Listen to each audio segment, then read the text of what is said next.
Hey everyone, welcome back to the channel.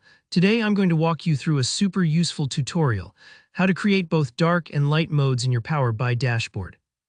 By the end of this video, you'll have a slick professional dashboard with a toggle that lets you instantly switch its entire look and feel.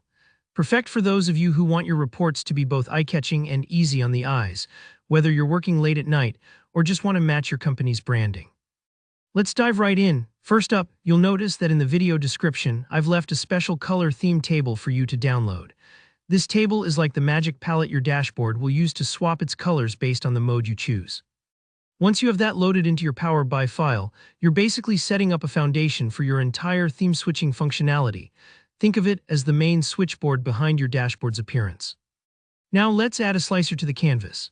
A slicer is a filter element, and for our purpose, it'll work as the real-time toggle between light and dark modes.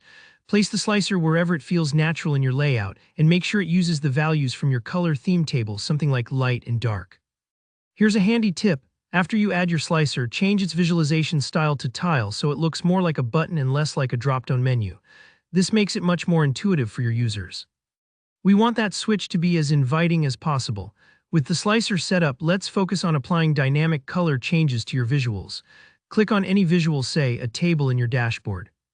The goal here is to make sure things like text, values, and backgrounds all update based on the slicer selection.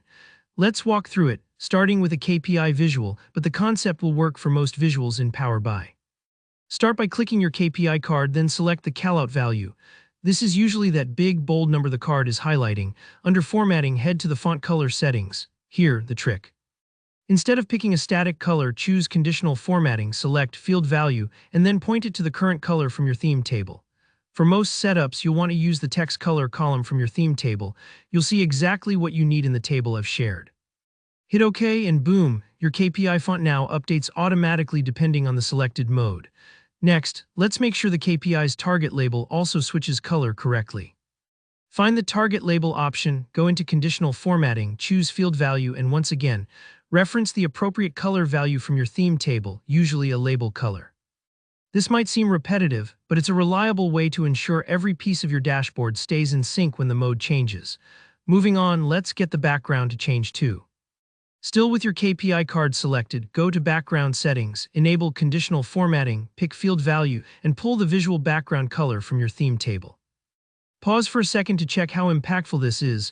For the end user, it feels like the entire dashboard transforms instantly, just like toggling between light and dark mode in your favorite app. Don't forget the titles. Navigate to the visual title text, turn on Conditional Formatting, choose Field Value, and select the text color from your theme table again.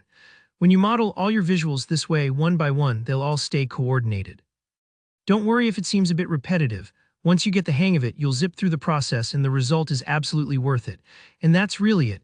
Your dashboard now has a fully functioning light and dark mode switch, driven by a simple slicer and a well-organized color theme table. Just keep repeating this process for any visuals you add, and watch your entire dashboard respond elegantly to the user's preference. If you found this tutorial helpful, please give it a thumbs up. And if you have any questions or run into any issues, drop them down in the comments. I'm here to help. And don't forget to subscribe for more clear, practical Power BI tutorials. Thanks for watching and happy dashboarding.